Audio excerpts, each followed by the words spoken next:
Ladies and gentlemen, boys and girls, guys and gals, dudes and dudettes, humans and non-humans, rocks and stones, sticks and figs, cans of compressed air, cans of shaving cream, welcome to an historic moment. Guys, we've achieved a relatively round number of dailies. This is day 9 daily number 650, where we are literally going to learn to be a better gamer. I'm actually going to mute the music on Derelict Watcher because it's way too creepy before we go into our first game. Okay, here it comes. Oh. In today's daily, we're going to be analyzing the attack-oriented style of sOs. In the Protoss versus Zerg matchup, we're going to talk about what the normal trends of PvZ is. We're going to talk about the style of stuff that we're going to see sOs do, and therefore what his follow-ups must be, and we're going to see how he plays the game out. You're going to be seeing tons of air, warp-ins, cannon rushes, and all sorts of wonderful diddly-doodads, unless you haven't already seen the grand finals of WCS. I'm going to be spoiling it because it just happened at BlizzCon this weekend. Turn it off because this is the games from the finals. sOs's style was remarkable. It was so cool to see. I've never seen anyone like it. And in fact, we're going to be doing sOs the whole week. Ooh! Entire week of shows devoted to sOs. Today's PvZ, tomorrow PvT, and Thursday is the forlorn Protoss versus Protoss. Excuse me. Oh, there we go. One of the big reasons I want to do a little demoing of sOs is that the winner of BlizzCon received a seed to the Red Bull Battlegrounds that will be in 2 weeks from 2 days ago. It's on November 20th. I know I'm going to mess the dates up once I look at a calendar. November 23rd and 24th at the Hammerstein Ballroom. sOs is going to be there. A lot of other notable players: Bomber, MC, Scarlet, Parting, Golden, Snoot, etc. I know I'm forgetting one, but that's what's going to happen. Poor that guy. All those folk will be at the Hammerstein Ballroom. I'll be casting me, DJ Wheat, Total Biscuit, and Mr. Bitter. I've been doing some tweets about the tickets. I'll shoot another tweet in the next break. But you should totally come because we're going to get to see sOs play. Oh, dude, and get this. Hammerstein Ballroom is where WCG 2005 USA happened. My first place.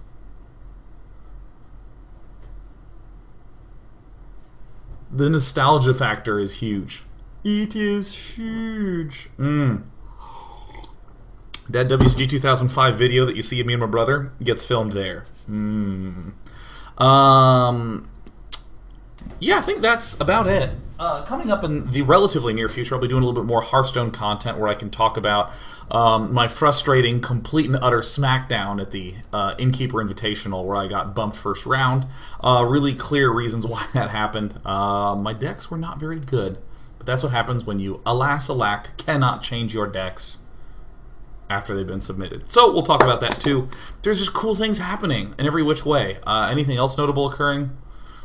I don't know, screw it. You want to talk about PvZ? Because I certainly do. Oh yeah. Oh, this water's good.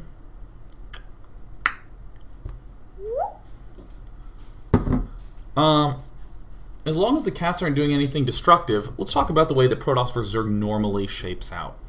Traditionally, Protoss vs. Zerg is marked by a relatively passive Protoss player, trying to get up to 3 bases. Now, there's a number of all-ins, like Immortal Sentry all-in, 2-base all-in pushes, but I'm not going to call these attack-oriented styles. I will call them all-ins, because that's what they are. It's a build-up to one momentous attack that, should it win, there you go, you won. Should it lose, there you go, you lost. And sOs differs from these all-in styles in that they are attacks with follow-ups. In the normal Protoss vs. Zerg, why is the Protoss so passive?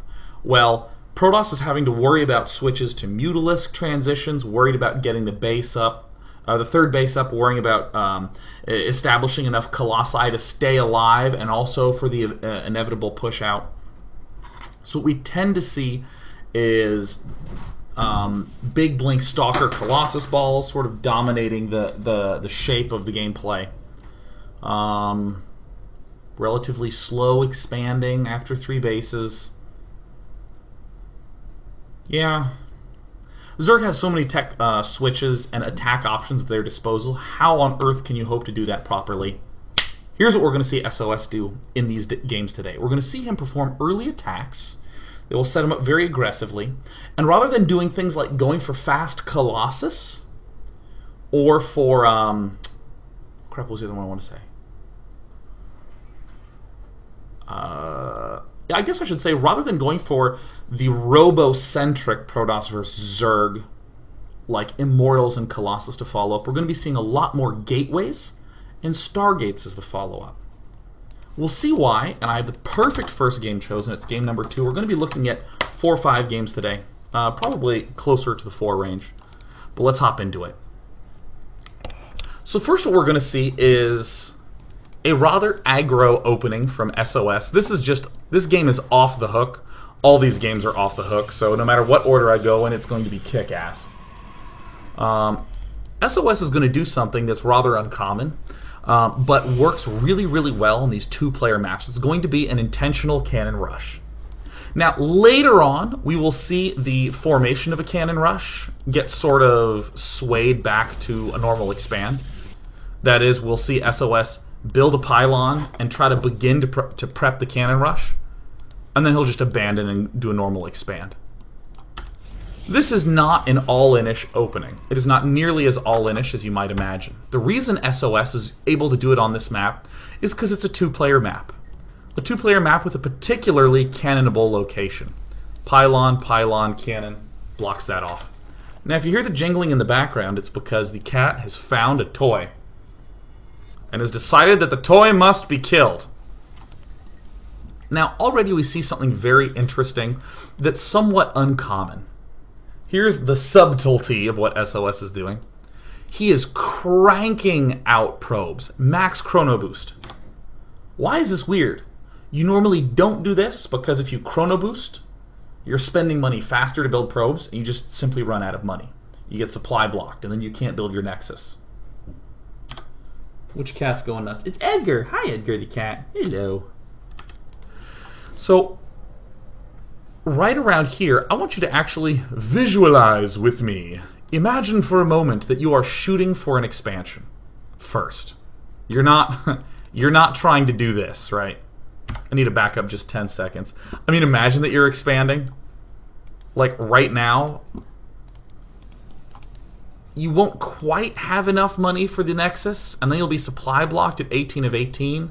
I mean, we can even see it right there. This is why we don't do that. But of course, if you're cannon rushing, you're going to go ahead and be doing this anyways. Pylon goes down. Little bit of subtle things. This rally point is just in case this pylon can't go down, and we need to unsupply block ourselves. But still, this is a rather convenient probe to go down, because let's say this probe scouted the front and saw that there was no hatch and then moved up the ramp and saw that it was like a really fast pool. This second probe can easily like cannon and then pylon, gate, and block it all off. But of course, since there is going to be no problem with the cannon rush, this guy just gets sent out. And the probes continue to be rallied down at the front. Now, if you've ever watched North American ladder play, this is pretty common. The cannon rushes. The emphasis is on as few pylons as possible, as many cannons as possible. Just usual good placement, usual smart placement. We're seeing this is where Chrono Boost does tend to be stored up. After the 18 mark, just building of cannons and pylons and this sort of thing is a real pain in the bum, so don't want to have too much queued up here on the cannoning front, because it's a recipe for disaster. You will not have enough money to build additional cannons. Now, I'm going to speed ahead and just note that SOS got the most important thing that he was shooting for, which is to get this this hatch to finish. But there's a little teensy-tiny thing that I like a lot. So watch what happens. This gets canceled. What is the most common thing to do here? Well, most people cancel all 3 constructing structures. Or, if they're feeling a little bold, they will let this one finish, because it's the most close to being done. Here's what we're seeing, little subtle things that SOS sets himself up for that work very nicely for the aggression. He leaves the cannons that best defend the pylon. I mean, that's really subtle thinking, but it's really slick. I'm going to cancel, like the goal initially was to kill the expansion, and now that I've done that, my next most important goal is to have a forward warp-in point with the pylon. So I'll let this cannon finish. If this cannon were here, then a queen could just park here and shoot down the pylon, or a roach, or what have you. So let's see how SOS plays himself out, shall we? Let's go ahead and state some things that are relatively obvious. What is our... Uh-oh. Alright, give me 1 second. There is a key on my keyboard that has been stuck down with something. What are the cats doing on my keyboard? The cats like to bring their kills from the room onto my keyboard and set them down there. So I have little tiny things like bottle caps getting stuck in my keyboard. Not a bottle cap today, but merely a piece of string. Alright, cool. He has kills from the room like bottle caps. You guys know what I'm talking about if you have a cat. So I think that it's intelligent for SOS to go expand photon cannon. What is the real big edge that SOS has here? It's going to be not necessarily economy. Not necessarily, because I mean, look, we don't have a tremendous lead, and he can easily catch up with these extra queens. It's in disorienting the Zerg, and it opens up more attack opportunities. That's the biggest one. Economy, probably somewhat. But not as significant. I think it's important to state, because most people are like, oh, I got him to cancel the expo. I'm owning him. He doesn't have a base. Lowering bases, the only guarantee that a lowered base count does is reduce his gas count. Doesn't necessarily guarantee a decreased mineral income. Just due to the fact that you can send the drones over here, and it takes 32 drones to saturate 2 bases, approximately so. Alright, so SOS does the usual wall off, and this is where I love the judgment calls of this beautiful, sexy, exquisite, delightful Protoss player. Just using this as like a launching platform to get scouts off. We saw him darting and dashing in and out. Now, what should be the goal? We're about to hit 6 minutes where the cybernetics core is out. I mean, we don't have any good timings because all our timings are highly variable given how the cannon rush goes. But what makes sense? Just use that intuition. What breaks my heart is when I see a player successfully cannon rush, and then you know what he does? He goes, well, I guess I'll go robo, because that's my normal build. That's right, the return to normal build. That's so excellent. No analysis of the situation. No thought. Alright, let's think about it. Our opponent is not on 3 bases. He's spread apart and creep. What is Zerg probably going to do? He can fast tech up to a layer in some way.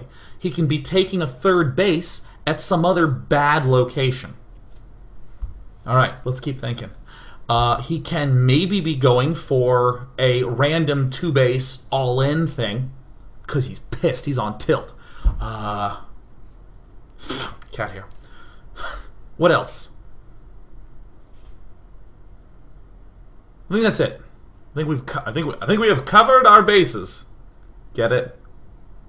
So what we're going to see SOS do is a sort of 2-step functionality that's really great. He's not going to be going for the huge power-heavy units like the Colossus or the Immortal or even the Void Ray. SOS is going to exploit a player who is trying to go for little cutesy things who spread out. Spread outedness exploited by fast warpgate plays.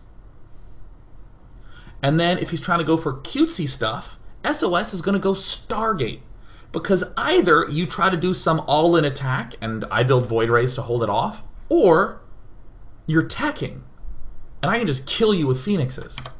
We're going to see these deviations come up a little bit more clearly. I'm kind of speaking through it fast because I want to get through all these beautiful games.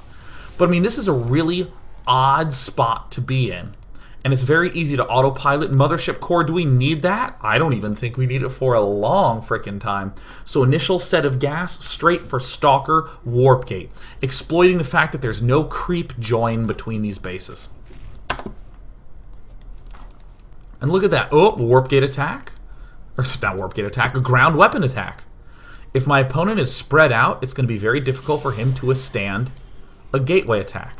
Just listen to that simple if-then statement. If he's spread out, then he's going to be vulnerable, more vulnerable to a big warpgate, or to, yeah, warpgate pressure early on. Now, the only way that I think a player could hold off warpgate type of pressure, by the way, these are warpgates, and we see chrono boost on warpgates. I mean, look at SOS. He's not messing around. He's just saying, how do I spend warpgate? On the damn chrono warpgate, yeah. So he's not messing around at all, getting 4 warp gates. What is the way that Jaedong could defend this 4 warp gate play? In what way could he defend it? Maybe with a lot of Ling Roach? Ooh, maybe. That actually sounds like the most sensible thing. These are the few of the most sensible things. Still teching up, adding on more geysers. Nice. +1, finishing up soon. Needs to spend a chrono boost there if he wants to even be able to do it. But remember these cannons that are defending this pylon? So good. One of the big reasons why warpgate is the choice of play right here. Because again, spread outedness of base. Oh, look at that. Now here's the sort of funky maneuver that most mere mortals would not do. SOS is not really getting any additional information. But again, think about it. If you are aggressive in a warpgate fashion, some circumstances you just kill him. What circumstances does he stay alive? If he built a lot of roaches, or if he did some sort of big mass uniting and is going for tech. This is going to distract me so much. Come here. Come here, Savin. Come here.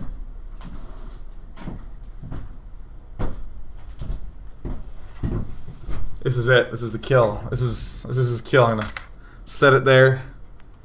Oh my god, I know you're so mad. Alright, okay, here we go. Yeah. Most of the time, our opponent is going to be staying alive with some non-anti-air choice, so we can just expand and go Void Rays, no problem. And if we see any opportunities, or if he's going like Hydras or Spire, then yeah, we just build Phoenixes. But this is only really working super well because of how spread out he is and because we know that he's kind of low on larva. Great pushes, initial warp in, might want to send it in right away. Got to make sure that +1 gets done. And this is the beginning of the end. Just sending these in. Last thing to come up. Look at how late that is, the mothership core. So remember me talking about, like, oh yeah, if he's going for some sort of huge air or huge ground thing like roaches, we just build Void Rays out of our 2 stargates and take a 3rd. This is a really common play you'll see SOS do and has done for a long time. Just double stargate, expand. So safe. But SOS is just ripping it down, man. He's just dealing all sorts of hurt pain bring-ins. So it's pretty clear that SOS is not going to be up against some sort of hyper-fast... Whoa. Some sort of hyper-fast roach play. It's looking a lot more like a quick layer tech. So just builds Phoenixes. Also, another thing to think about is that Zealots keep swarming in because we're seeing mainly Zerglings. I mean, clearly, SOS would like to expand, but not at the expense of doing sick damage to his opponent. It's just a very nice judgment call. Killing off Overlords, building Phoenixes. I think Jaedong was doing pretty impressively well at this phase in the game, but this is what's so solid and so difficult about this really fast Stargate transition. Is that Jaedong has to work really hard to initially defend the Zealots. So this swapperoo hurts real hard. And SOS is just not doing anything real muscular, I guess is the word I want to say. He's not going for Robo. He's not getting a bunch of Blink Stalkers. I mean, he's getting the Fleet Beacon for Phoenix range so he can keep attacking and not really worry that much about Mutas or Corruptors.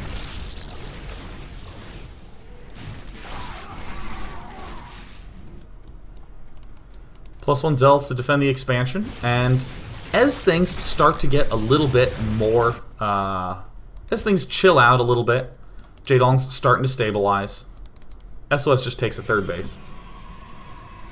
Super cool. Now, normally I'd say you don't have to build cannons here, but SOS loses his third base. And so he actually kind of needs to kill off this expansion. It's kind of super freaking important. Look, there's the range. Coming down. He just double cannons his proxy pylon. But this is one of my favorite games I've seen in a long time because SOS is essentially building only Phoenixes and Zealots. Thanks to these pylons. Or thanks to these these cannon plays that are just like frickin' everywhere. There's the Lulz Rush. And there's something that we don't even get to see very well at all. But SOS has a nice transition into Archon because of how much gas he has. Phoenix Zealot is not particularly gas heavy. And this is why we see SOS so frequently going Zealot Archon, because a lot of his early aggression plays take so many minerals and so little of anything else that he just saves it for the Archon. Still Zealots being warped in, still.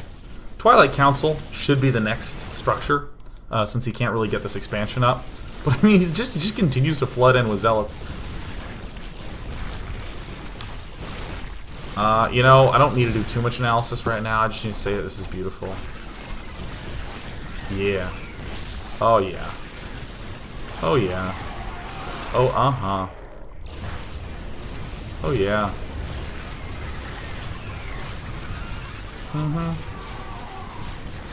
The game ends shortly thereafter. And remember something that we said oh so long ago. If my opponent builds roaches to stop this attack, we just go Void Rays and expand. I said that many, many times at the start, and it's just a concept. It's not a timing. You just do it when you see it. So even in this moment of just utter winningage, seeing these roaches pop up, Jaedong simply just expands and has 2 Void Rays that are rallied to the expansion to defend it. And I think that this is kind of an unusual play. It's not a super necessary play. There's other ones that are going to work great too, but if our opponent is really, really low on resources, just flooding Void Rays is going to kill him. It's just going to destroy him. It doesn't really matter. It's fine. GG. Alright, when we come back, we're going to see SOS do another cannon rush and kind of follow up in a similar gateway attack follow-up style. The cannon rush isn't going to do nearly as much damage. Jaedong's going to recover from it quite well, and we'll see another way in which SOS has to follow up. In this game, most important thing that we got the chance to see is that SOS had an aggressive opening, some cute subtle aspects to it, like when he's chrono boosting to be able to cannon rush and expand behind it. But SOS also sees these opportunities when my opponent is spread out on bases to go for this fast gateway play. And if he's going for this fast gateway rush play, he follows up with this double Stargate expand play. And then when he identifies weakness in his opponent, he can go into Phoenix and continue to warp in Zealots. There's a lot of judgment calls coming in, but there's a very simple fallback for SOS. Void Ray, expand, and he's built up plenty of gas for any of those transitions. We'll be back in a sec. 2 to 3 minute break. On a break, let's listen to some music.